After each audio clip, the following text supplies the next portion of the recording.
Hello everyone, and welcome to part 2 of the Prime Lens Challenge series of videos.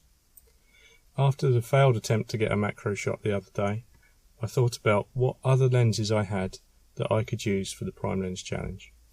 And I've got two, the 85mm and the 135mm, that are very well suited to candid photography. So, I'm joined by Georgia. Say hello. Hello. You may recognise Georgia from my photo stream. It is my daughter. Yes. She'll be coming with me for a couple of reasons. I'll explain one when we get to where we're going, but the second reason is she can carry all my stuff. So, without further ado, Let's get cracking. okay, so we've come down to the Pavilion Gardens. You can see the world famous pavilion behind me over my shoulder. We're going to walk up through the Pavilion Gardens and up to a road called New Road, which is a little pedestrianised road in the centre of Brighton. It's one of my favourite places for getting candid shots because people just walk through there on their way back from work, on their way from shopping, and it works really well. Before we get going with that though, I wanted to quickly run you through the camera setup. So as I said in the car earlier, I've got two lenses here. One is the 85mm, which is on the camera now. Now the reason I don't use this a lot is because it got dropped a while back, and if I hold it up to the camera you may be able to see just how damaged that lens filter is. Fortunately it hasn't damaged the lens, but it's pretty broken, as you can see. So camera settings, this is an f1.8 lens, so I'm going to be shooting it at 2.2. It goes a bit sharper there. We're going to be ISO 200. It's overcast-ish today, but it's not dark enough that we need a higher ISO. I've also got in my pocket the Canon 135 f2L. This is a fantastic lens, but it's also significantly bigger in size than 1.8 and looks a lot more conspicuous when you're shooting candid shots. Now one of the things I like to do when I'm doing candid shots is I like to have someone to be my decoy, and this is Georgia, who is actually holding the camera now and could turn it around to point it at herself if she feels like. Yes. She will be my decoy for this if I need to shoot over her shoulder or around her to get people thinking that I'm not actually taking pictures of them. The other thing that I find really useful when taking candid shots is to not worry about people's reactions. If you don't engage people in their eye line, you very rarely get anybody actually noticing that you're taking their picture, particularly when you've got a short stubby lens like the 1.8, like the 85mm. It looks like it could be a wide angle lens. It looks like you're taking a whole street view rather than straight at someone's face. So there we go, we're going to make a start. We'll walk up through Pavilion Gardens and see how we go.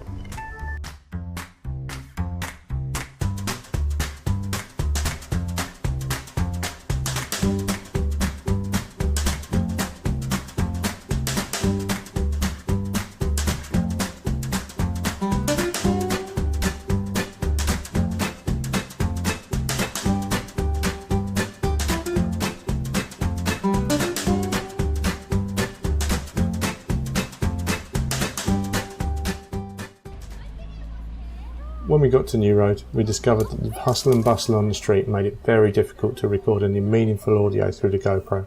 So Georgia took the opportunity to get this video of the lady juggling with the knives and the fire, quite unsuccessfully with the knives as you just saw, and I got some shots of her doing her act.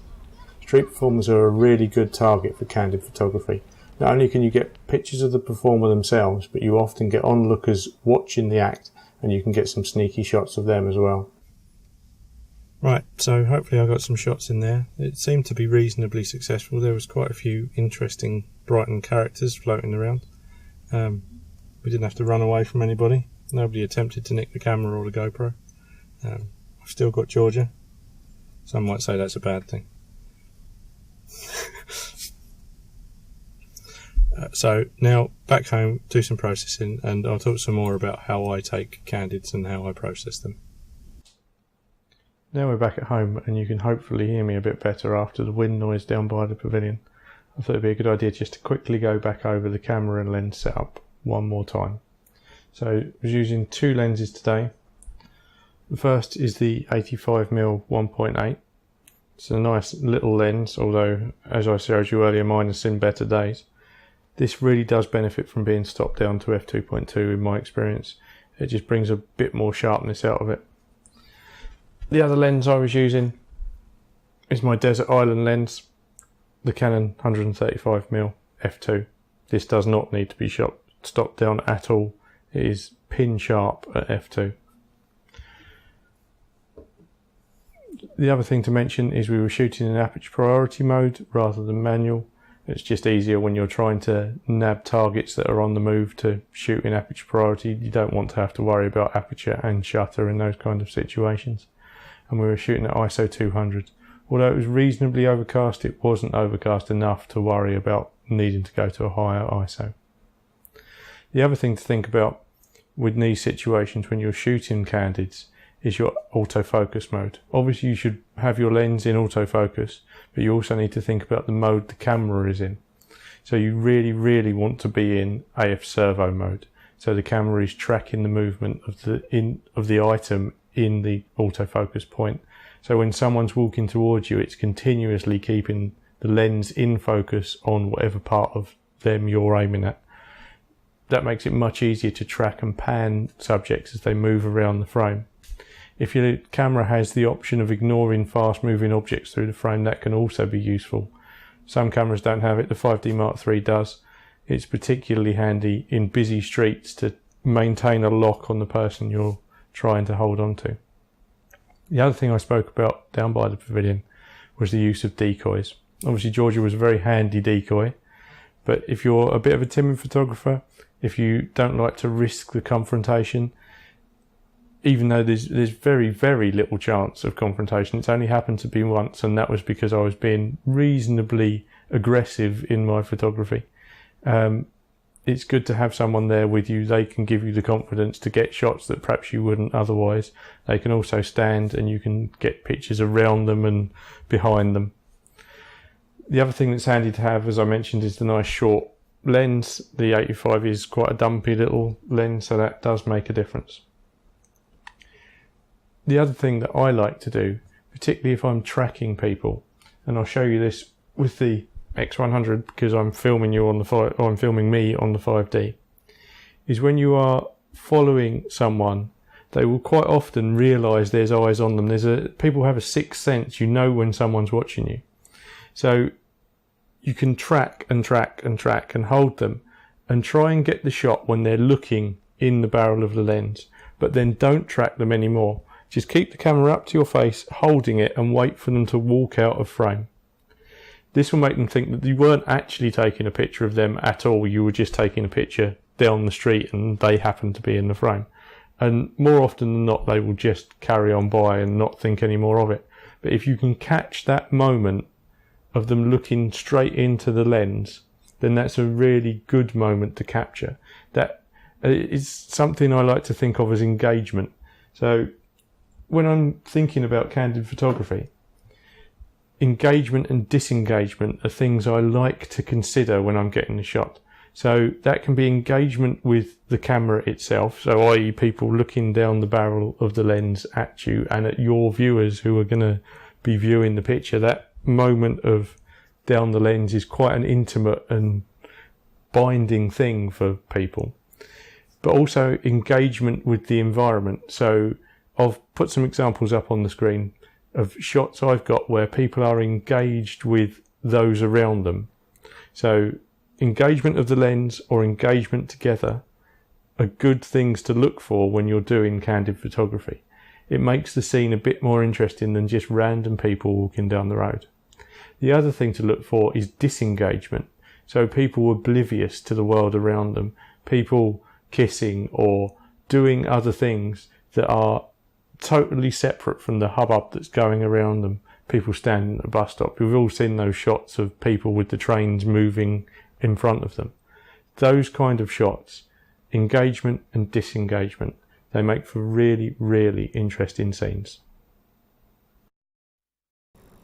So I've been asked to include video of me actually doing this, i.e. pictures of me. I don't know why anybody would actually want this, but there we go.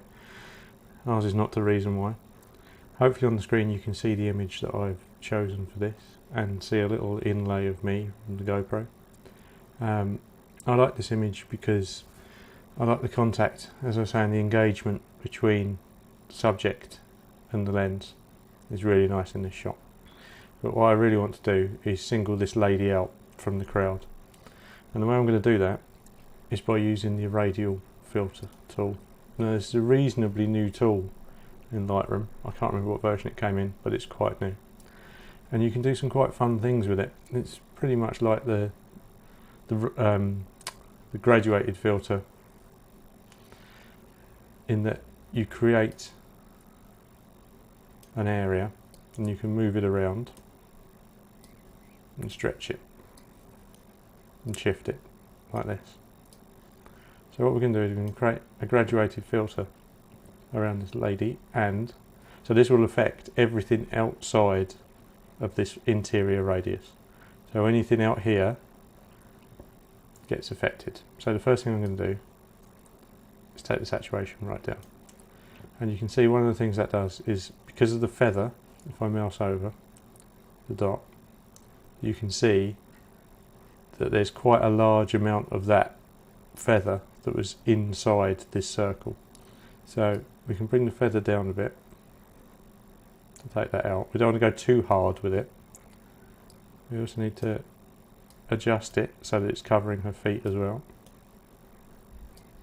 Maybe spread it out sideways like that. You notice that will pick up here though, so we'll fix that in a minute.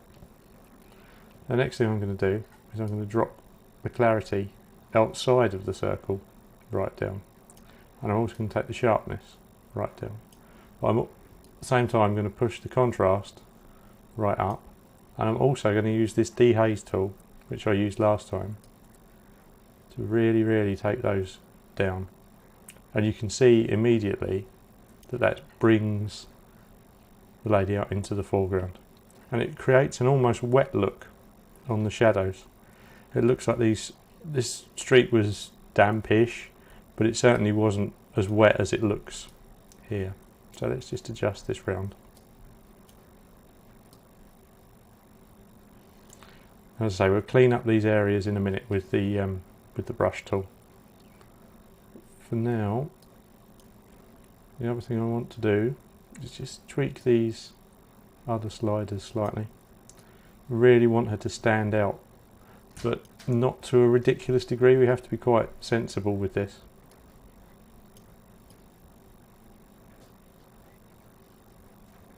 Okay, so that'll do for the radial filter for now.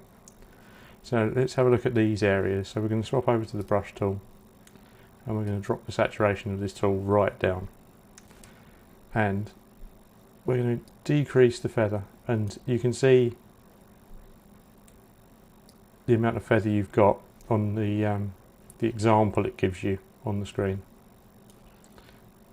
I'm going to make this a bit smaller, and we're just going to go around her and take all this colour out.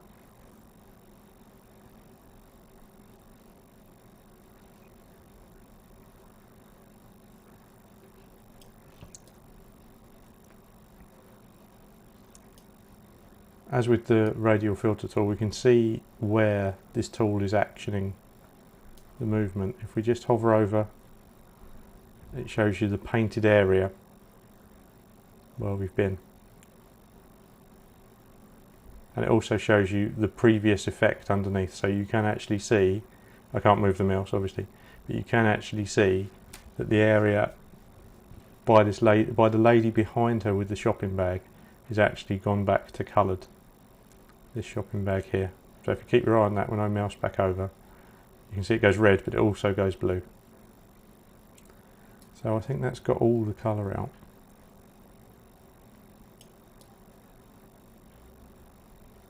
Just quickly trace around it again. There's a bit more there actually. And now she really stands out from the scene. So I get rid of the brush tool, and now I'm going to just push. So these will now affect all of the image. So it's not just the area outside, this is everything on the image will be affected by these global tools. So we're going to just put a bit more contrast in. And a tweak of exposure, a little bit of exposure, not a lot. I'm going to leave the vibrance and saturation and maybe a little bit of clarity, but not a lot. We don't really want, because we put so much out of here and so much dehaze in, if we start to go too mad, it'll look very, very strange indeed. So remember, this is global black, so we'll be adjusting her face and features and clothes as well with this.